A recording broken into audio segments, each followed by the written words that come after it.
Le Seigneur Dieu modela l'homme avec de la poussière prise du sol. Il insuffla dans ses narines l'haleine de vie et l'homme devint un être vivant.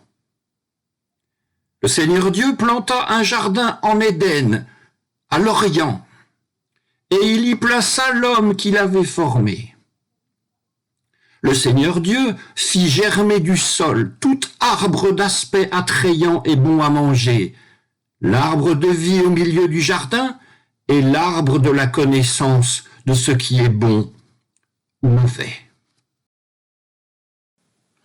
Or, le serpent était la plus astucieuse de toutes les bêtes des champs que le Seigneur Dieu avait faites.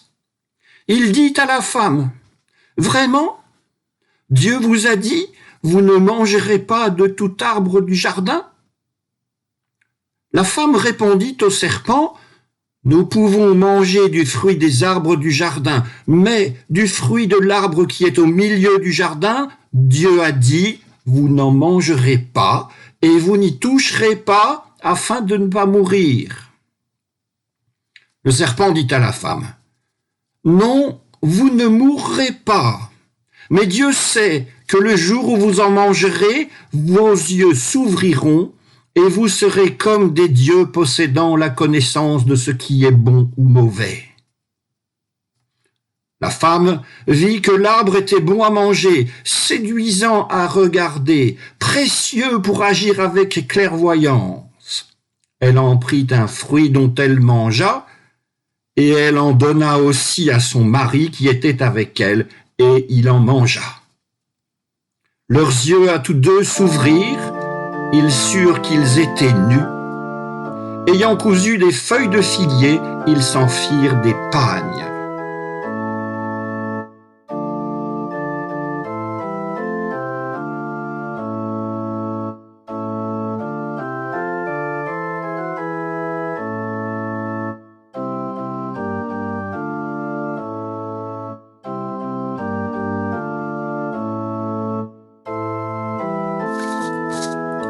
Voilà pourquoi, de même que par un seul homme le péché est entré dans le monde, et par le péché la mort, et qu'ainsi la mort a atteint tous les hommes, d'ailleurs tous ont péché, car jusqu'à la loi le péché était dans le monde, et bien que le péché ne puisse être sanctionné quand il n'y a pas de loi, pourtant, d'Adam à Moïse, la mort a régné, même sur ceux qui n'avaient pas péché, par une transgression identique à celle d'Adam, figure de celui qui devait venir. Mais il n'en va pas du don de grâce comme de la faute, car si par la faute d'un seul la multitude a subi la mort, à plus forte raison, la grâce de Dieu, grâce accordée en un seul homme Jésus-Christ, cette grâce s'est-elle répandue en abondance sur la multitude. Et il n'en va pas non plus du don comme des suites du péché d'un seul. En effet, à partir du péché d'un seul, le jugement aboutit à la condamnation, tandis qu'à partir de nombreuses fautes, le don de grâce aboutit à la justification. Car si par un seul homme, par la faute d'un seul, la mort a régné, à plus forte raison par le seul Jésus-Christ, régneront-ils dans la vie ceux qui reçoivent l'abondance de la grâce et du don de la justice. Bref, comme par la faute d'un seul, ce fut pour tous les hommes la condamnation, ainsi par l'œuvre de justice d'un seul, c'est pour tous les hommes la justification qui donne la vie. De même en effet que par la désobéissance d'un seul, la multitude a été rendue pécheresse, de même aussi par l'obéissance d'un seul, la multitude sera-t-elle rendue juste. Alors Jésus fut conduit par l'Esprit au désert pour être tenté par le diable. Après avoir jeûné 40 jours et 40 nuits, il finit par avoir faim. Le tentateur s'approcha et lui dit, « Si tu es le Fils de Dieu, ordonne que ces pierres deviennent des pains. » Mais Jésus répliqua, « Il est écrit, ce n'est pas seulement de pain que l'homme vivra, mais de toute parole sortant de la bouche de Dieu. » Alors le diable l'emmène dans la ville sainte et le place sur le sommet du temple. Et il lui dit, « Si tu es le Fils de Dieu, jette-toi en bas, car il est écrit, il donnera pour toi des ordres à ses anges, et ils te porteront sur leurs mains pour t'éviter de heurter du pied quelque pierre. » Jésus lui dit, « Il est aussi écrit, tu ne tenteras pas le Seigneur ton Dieu. » Le diable l'emmène encore sur une très haute montagne, il lui montre tous les royaumes du monde avec leur gloire. Et lui dit, « Tout cela je te le donnerai si tu te prosternes et m'adores. » Alors Jésus lui dit, « Retire-toi, Satan, car il est écrit, le Seigneur ton Dieu tu adoreras, et c'est à lui seul que tu rendras un culte. » Alors le diable le laisse, et voici que des anges s'approchèrent, et ils le servaient.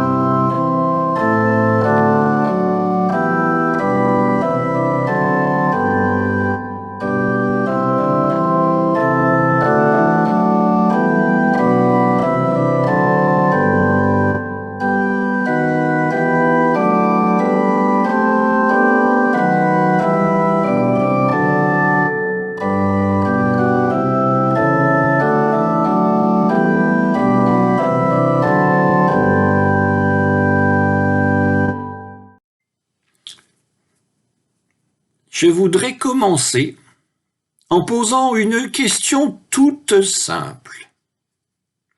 Pourquoi la bonne nouvelle de Jésus-Christ a-t-elle été transmise sous la forme d'histoire de la vie de Jésus-Christ? Nous avons 4 évangiles, nous avons pris l'habitude de considérer qu'un évangile, c'est un récit de vie de Jésus. C'est même plus fort que cela.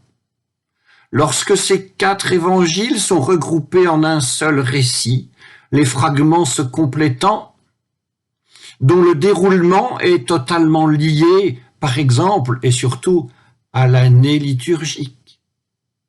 L'évangile, c'est alors la vie de Jésus-Christ rapportée collectivement par des témoins oculaires et autorisés. Nous allons y revenir.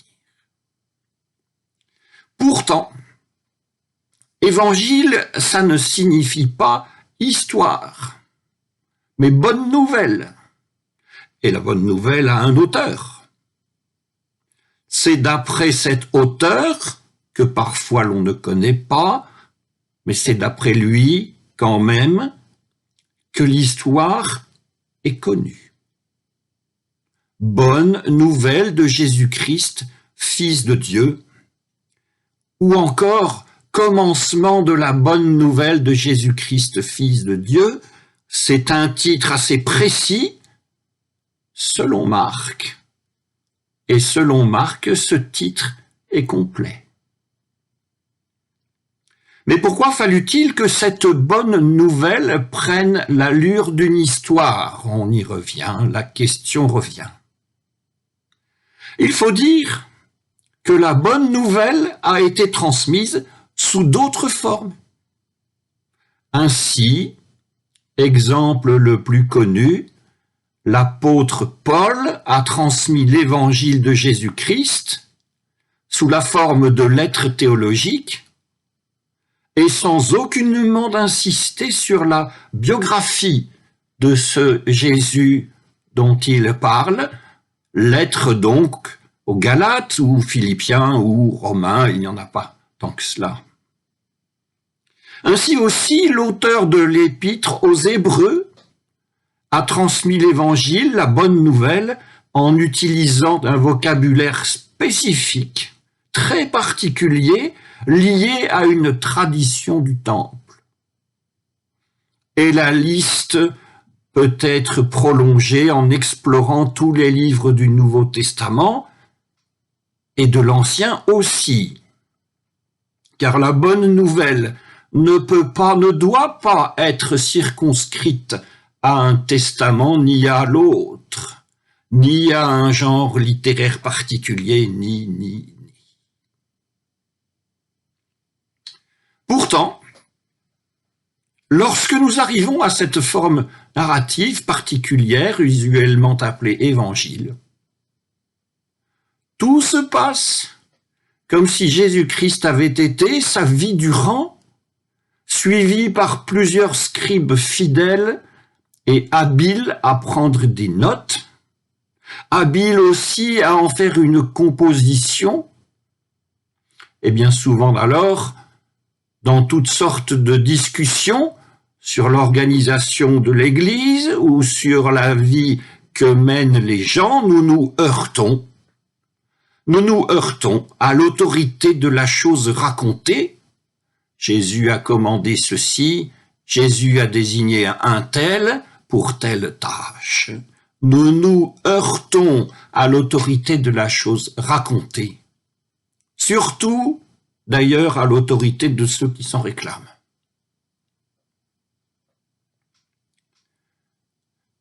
Eh bien, en ce premier dimanche de Carême, 7 dimanches d'ici Pâques, il nous est suggéré de lire la tentation d'Adam et Ève, c'est le serpent qui gagne, de lire l'œuvre de Jésus-Christ selon Paul, et c'est Jésus-Christ qui gagne et gagnera toujours, et de lire les tentations de Jésus-Christ selon Matthieu. Nous insistons sur Matthieu, sur ces 3 épreuves qui, selon Matthieu, sont proposées à Jésus. 3 tentations donc. Première, le pain, les pierres et la parole, avec une certaine question. De quoi l'humain vivra-t-il? Et d'où cela lui viendra-t-il? Réponse simple. De Dieu. L'essentiel nourrissant vient de Dieu, toujours. Cet essentiel s'attend de Dieu et se reçoit de Dieu. Dieu. Deuxième, un miracle promis par Dieu dans les Saintes Écritures, se jeter dans le vide et survivre avec brio, car c'est écrit. Eh bien, la réplique de Jésus est sans nuance. Dieu agit et agira toujours selon sa grandeur et selon sa liberté. Autrement dit, d'où cela vient-il que l'on survive? De Dieu et de lui seul. Dieu encore donc dans cette deuxième tentation. Troisième tentation. Le pouvoir s'obtient par la prosternation intéressée. C'est la proposition du tentateur. Réponse de Jésus. Le culte rendu à Dieu est un culte gratuit, un culte désintéressé. Aucun pouvoir à attendre de ce culte. Et si un pouvoir un jour vous est remis, c'est Dieu qui le remet. Dieu. Quel est le résultat de cette rapide exploration des tentations selon Matthieu? Tout d'abord, ces tentations ne sont pas chronologiques. Ça n'est pas une, puis la seconde, puis la troisième. elles peuvent parfaitement être simultanées. Elles peuvent aussi être consécutives. Les tentations ne sont pas nécessairement chronologiques. Elles sont, pourrait-on dire, topologiques. Si l'on compare la vie à un jardin, ces tentations sont plantées à tel ou tel endroit. Elles sont vivaces, elles sont perpétuelles. Et celui qui vit là risque toujours de s'y perdre. S'y perdre. Est-ce fatal? Est-ce donc fatal? Nous avons deux raisons de répondre que ça n'est pas fatal. L'une, constater que l'être humain peut dire non. Il y en a qui disent non. Il y en a un qui dit non à un être humain du nom de Jésus-Christ, qui renvoie le tentateur à ses tentations par 3 fois. C'est donc humainement possible. Et même la voie dévastée par le premier couple peut devenir carrossable après la résistance de Jésus, qui est un homme, ce qu'on ne dira jamais assez. S'agissant de la foi, en plus, ce qu'un homme fait, un homme peut le faire. Ah, le propos est un peu étrange, mais il y a des exemples, il y a des possibilités, il y a ce qu'un homme fait, un autre homme peut le faire. Deuxième raison pour laquelle la perdition n'est pas fatale, deuxième raison en 4 lettres, toujours les mêmes. Dieu. Là où Dieu est, tout est grâce et tout est don. C'est-à-dire, là où les tentations sont, là aussi est ce que Dieu veut donner et demande à jaillir.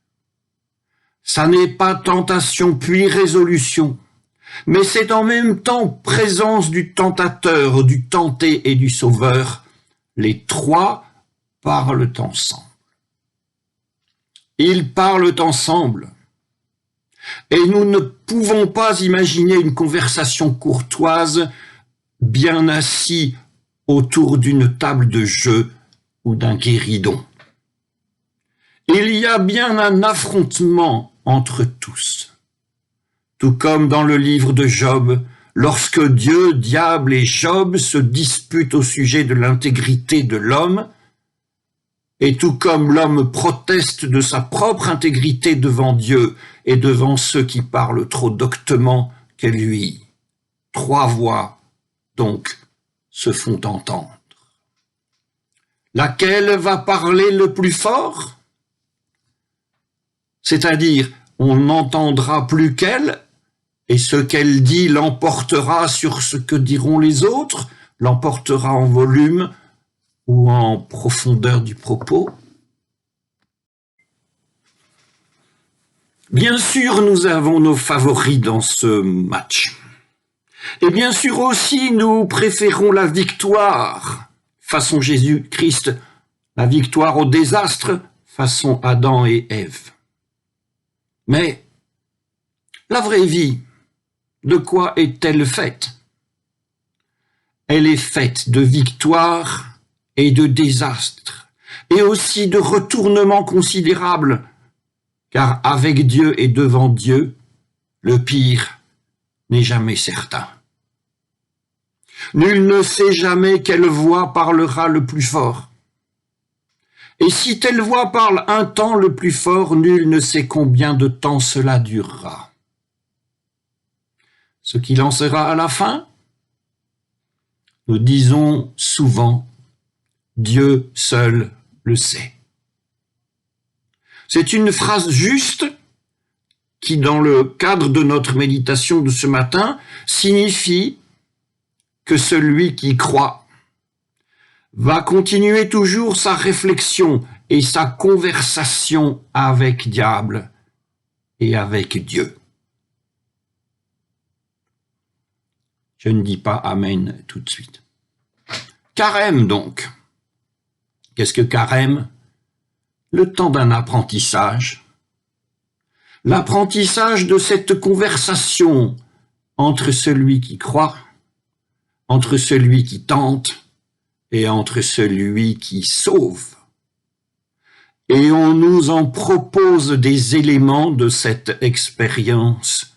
On nous en propose des éléments dans les Romains, dans la Genèse et dans Matthieu. Un menu déjà particulièrement copieux, et même trop. Il y a de la finesse, il y a beaucoup de nourriture. Diable, Dieu, homme, personne ne l'emporte. Et c'est déjà un acquis considérable, car la conversation va continuer. Cependant, il me semble que c'est plus qu'un apprentissage, ce que nous vivons aujourd'hui. C'est une révision, parce que vous saviez déjà ce que nous venons de partager. Nous en revenons donc au carême, à cette sorte de combat de la foi que représentent toujours toutes ces tentations, avec les risques afférents et avec les promesses connexes. Et surtout, sur l'horizon, la résurrection à venir. Amen.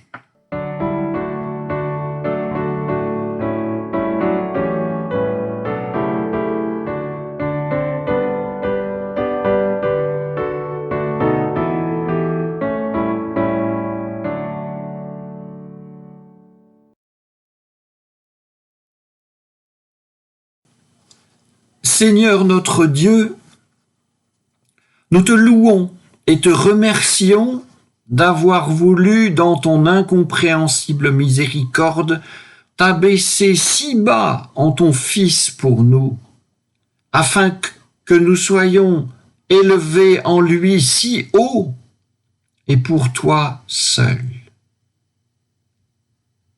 Nous te louons et te remercions pour la grâce de ton appel et de ton élection, et parce que tu es aussi le Dieu des rejetés, et que tu ne cesses pas de prendre soin de nous et d'eux comme un Père juste. Nous te prions pour ton Église et dans tous les pays. L'Église qui dort, puisse-t-elle se réveiller?